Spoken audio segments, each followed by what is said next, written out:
اور پھر 4 سیٹیں بچتی ہیں، وہ بچتی ہیں اسلام آباد یعنی کہ نیشنل اسمبلی سے سلیکٹ ہوتی ہیں. تو یہ ملا کے 104 سیٹیں بنتی ہیں. اب اس میں سے 8 سیٹیں ختم ہو چکی ہیں یا ہونے جا رہی ہیں. وہ کیسے، وہ آپ کو بتا دیتا ہوں میں. فاٹا کو آپ کو جیسے پتہ ہی ہے کہ لاسٹ ایئر اس کو ضم کر دیا گیا ہے KPK کے اندر. سو اب فاٹا سے وہ جو 8 انڈیپینڈنٹ سینیٹرز آتے تھے سینٹ کے اندر، وہ اب سلیکٹ نہیں ہوا کریں گے. اس وقت 8 میں سے 4 سینیٹر کیا کہتے ہیں ہونے جا رہے ہیں ریٹائر. تو ان 4 کے اوپر دوبارہ الیکشن نہیں ہو رہا، کیونکہ کل الیکشن ہے سینٹ کا 3 مارچ کو. تو total half of the seats کے اوپر الیکشن ہونا ہے. وہ کیسے الیکشن ہونا ہے وہ آپ کو بتاتا ہوں ان میں. تو ہاف آف دی سیٹ 52 بنتی ہیں، تو 52 کے اوپر الیکشن نہیں، 48 کے اوپر الیکشن ہونے جا رہا ہے.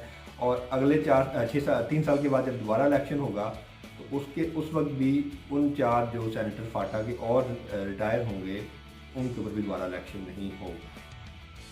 اچھا، اب یہ تو ہم نے بات کر لی کہ کیسے نمبر آف سینیٹرز کتنے ہیں اور کیسے کیسے ان کا پروپورشنیٹ ہے صوبوں کے اندر اور وفاق کے اندر، اور پھر فاٹا کے اندر ملا کے ٹوٹل 107 سیٹیں ہو گئی. اب ہم آگے چلتے ہیں کہ ان کی سلیکشن کیسے ہوتی ہے. تو ان کو جیسے کہ ہم نیشنل اسمبلی یا پروونشل اسمبلیز کے اندر ہم لوگ جنرل پبلک ووٹ کر کے اپنے نمائندگان کو اسمبلیوں کے اندر بھیجتے ہیں. یہ لوگ ایسے سلیکٹ نہیں ہوتے یا ایسے الیکٹ نہیں ہوتے. ان کو الیکٹ کون کرتا ہے؟ ان کو الیکٹ کرتے ہیں وہی ممبران جن کو ہم لوگ پارلیمان کے اندر بھیجتے ہیں. وہ لوگ ووٹنگ کر کے آگے سینیٹرز کو الیکٹ کرتے ہیں. سلیکٹ بار بار لفظ استعمال کر رہا ہوں، الیکٹ کرتے ہیں. اچھا، تو اب ان کا کام کیا ہے؟ سینیٹر کا مین کام کیا ہوتا ہے؟ سینیٹر نے جو مین کام وہاں پہ کرنا ہے وہ ہے لیجسلیشن کرنا ہے. انہوں نے قانون سازی کرنی ہے. جتنے بھی لاز نیشنل اسمبلی کے اندر پاس ہوں گے ان کے اوپر ایک دفعہ پھر سے ڈیبیٹ ہوگی سینٹ کے اندر. سینٹ کے اوپر ڈیبیٹ ہوگی، پھر اس کے بعد ووٹنگ ہوگی، اور ووٹنگ کے بعد پھر وہ جو ہے کیا کہتے ہیں پورا قانون پاس ہوگا. جب تک سینیٹر یا سینٹ پاس نہیں کرے گا تب تک کوئی بھی قانون نافذ العمل نہیں ہو سکتا پاکستان کے کانسٹیٹیوشن کے مطابق. کل کے الیکشن کے اوپر ہم تھوڑی سی بات کر لیتے ہیں کہ الیکشن کون جیتنے جا رہا ہے اور کون ہارنے جا رہا ہے. پنجاب میں تو آلموسٹ پہلے ہی پری ڈیسائیڈ ہو گیا کہ الیکشن جتنی سیٹیں جس پارٹی کی بنتی تھیں انہوں نے ایکولی ڈسٹریبیوٹ کر کے ان کے اگینسٹ اب بندے ہی نہیں کھڑے کیے اور ایکولی مل گئی ہیں. 6 PTI کو مل گئیں، 5 نون لیگ کو مل گئی ہیں. مطلب اس طرح کر کے پنجاب نے اپنا سیٹلمنٹ کر لی ہے. سندھ کے اندر الیکشن ہوگا کیونکہ وہاں پہ MQM PTI اور پیپل پارٹی کے بٹوین مقابلہ ہونا ہے. وہاں پہ اس وقت پنجاب اور سندھ کے اندر 11 سینیٹر منتخب ہونے جا رہے ہیں، جبکہ بلوچستان اور KP کے اندر 12 سینیٹر منتخب ہو رہے ہیں. اچھا، ہوتا کیا ہے کہ ہر 3 سال کے بعد الیکشن ہوتا ہے. ہر 3 سال کے بعد الیکشن ہوتا ہے سینٹ کا. ٹوٹل ایک سینیٹر کا ٹینیور ہے وہ 6 ایئرز ہوتا ہے. ہر 3 سال کے بعد الیکشن ہونے کے بعد half of the senator retire ہو جاتے ہیں جو اپنا 6 سال کا ٹینیور پورا کر چکے ہوتے ہیں، اور ہاف نئے آ جاتے ہیں. تو یہ اس طرح روٹیشن چلتی رہتی ہے، سرکل چلتا رہتا ہے. ہر 3 سال کے بعد الیکشن کے بعد نئے سینیٹر ہاف آ گئے، ہاف چلے گئے، ہاف آ گئے، ہاف چلے گئے، یہ چلتا رہتا ہے. تو اس وقت جو کرنٹ سچویشن ہے سینٹ کی، جو لیڈنگ پارٹی ہے، لیڈنگ پارٹی اس وقت ہے پاکستان مسلم لیگ نون، جس کے 27 سینیٹر اس وقت سینٹ کے اندر موجود ہیں. اور جس میں سے اور سب سے زیادہ سیٹ بیک بھی ان کو ہونے جا رہا ہے کیونکہ 27 میں سے 17 سینیٹر ان کے ریٹائرمنٹ ہونے جا رہی ہے. 27 میں 17 ریٹائر ہونے کے بعد ان کی تعداد رہ جانی کچھ 10. دوسرے نمبر پہ جو پارٹی ہے وہ ہے پاکستان پیپلز پارٹی. اس کے اس وقت 20 سینیٹر ہیں اور اس کے 7 سینیٹر ریٹائر ہونے جا رہے ہیں. تیسرے نمبر پہ پاکستان تحریک انصاف کی جماعت ہے سینٹ کے اندر، جس کے پاس 14 سینیٹر ہیں اور ان کی تعداد جو ہے جو ریٹائر ہونے والے ہیں ان کی تعداد 7 ہے. ان کے پاس پیچھے 7 سینیٹر رہ جائیں گے.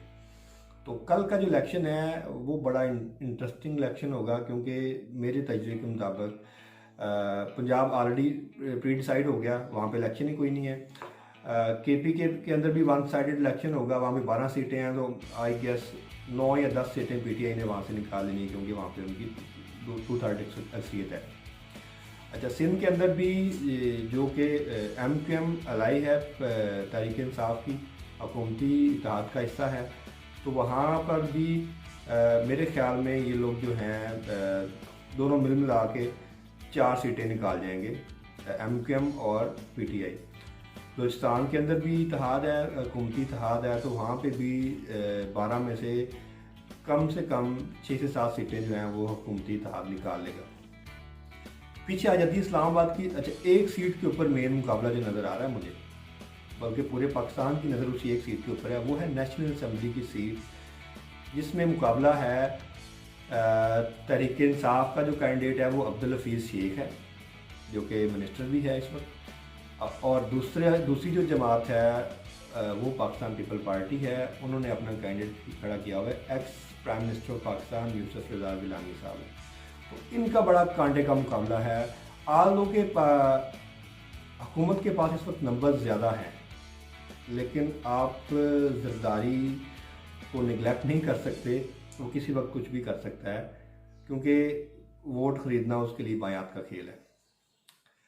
صرف اور صرف جو کہ P D M Pakistan Democratic Movement, جو کہ اپوزیشن نے ایک گرینڈ لائنس بنایا ہوا ہے، انہوں نے اپنا نام رکھا ہوا ہے، ان کو تقریباً 12 بندے چاہیے حکومتی اتحاد میں سے یا حکومت کی پی ٹی آئی کی پارٹی میں سے، 12 ایم این ایز توڑنے ہیں انہوں نے، اور انہوں نے ووٹ ان کا دلوانا ہے یوسف رضا گیلانی صاحب کو، تو پھر جا کے وہ منتخب ہو جائیں گے، ادروائز کوئی چانس نہیں ہے ان کے منتخب ہونے کا۔ تو بڑا اس وقت شور ہے، جتنے بھی میڈیا چینلز ہیں جو خاص طور پہ پرو اپوزیشن اینکرز ہیں، جرنلسٹ ہیں، وہ تو اس وقت کہہ رہے ہیں کہ جناب حکومت تو گئی، بس حکومت گئی، حکومت جیت ہی نہیں سکتی الیکشن، یوسف رضا گیلانی جیت گئے ہیں۔ اور یوسف رضا گیلانی کا تھوڑا سا آپ کو بتا دوں، یہ وہی بندہ ہے جب خاتون اول پاکستان میں آئی اور انہوں نے اس وقت اپنا نیکلس ہار دیا، آئی گیس وہاں پہ سیلاب آیا ہوا تھا پاکستان میں، ان کے لیے اپنا انہوں نے ہار اتار کے دیا کہ یہ میری طرف سے ایڈ ہے ان غریب لوگوں کے لیے جنہوں نے اپنی جانیں ضائع کی، جو لوگ اپنی زمین مال مویشی سے اور اپنی فصلوں سے محروم ہوئے، ان کے لیے مطلب اتنا کیا خوبصورت انہوں نے اظہار کیا اپنی محبت کا ان غریبوں کے لیے، اپنے گلے سے ہار اتار کے دے دے کہ یہ میری طرف سے ان لوگوں کے لیے تحفہ ہے۔ اور بعد میں پتہ چلا کہ وہ ہار تو وہاں تک پہنچا ہی نہیں ہے، انویسٹیگیشن ہوئی تو وہ ہار جناب یوسف رضا گیلانی صاحب کی اہلیہ کے پاس سے نکلا۔ تو ایسے ہی بندے ہیں جو کہ غریبوں کی ایڈ بھی نہیں چھوڑتے، اور اب ہم دوبارہ ہمارے منتخب کیے ہوئے لوگ بک جائیں اور اس کو ووٹ کر دیں تو یہ بڑا ایک المیہ ہوگا پاکستان کے اندر۔ خیر میری یہ پریڈکشن ہے، میں یہ پریڈکٹ کر رہا ہوں، کل الیکشن ہے، آج میں ویڈیو بنا رہا ہوں، میری یہ پریڈکشن ہے کہ انشاءاللہ پی ٹی آئی وہ سیٹ جیتے گی اور P T I majority party بن کے سینٹ کے اندر ابھرے گی، اور پھر ان کے پاس اور ایزی ہو جائے گا قانون سازی سے۔ تو ویورز یہ تھی آج کی ویڈیو، تو شاید نہیں پتہ ہوگا سینٹ کیا چیز ہے، کس چڑیا کا نام ہے، تو ان کے لیے میں نے ایک ولاگ بنایا ہے چھوٹا سا کہ وہ سمجھیں کہ سینٹ ہے کیا، ہمیں پتہ ہونا چاہیے کہ پاکستان کی پالیٹکس کیا ہے اور کس طرح ادارے ورک کرتے ہیں، تو ان کے لیے میں نے یہ بنایا ہے۔ تو آئی ہوپ کہ آپ سب لوگوں کو پسند آیا ہوگا۔ اپنا بہت سارا خیال رکھیں، مجھے بھی اپنی دعاؤں میں یاد رکھیں اور سپورٹ کرتے رہیے۔ Thank you very much, take care, اللہ حافظ۔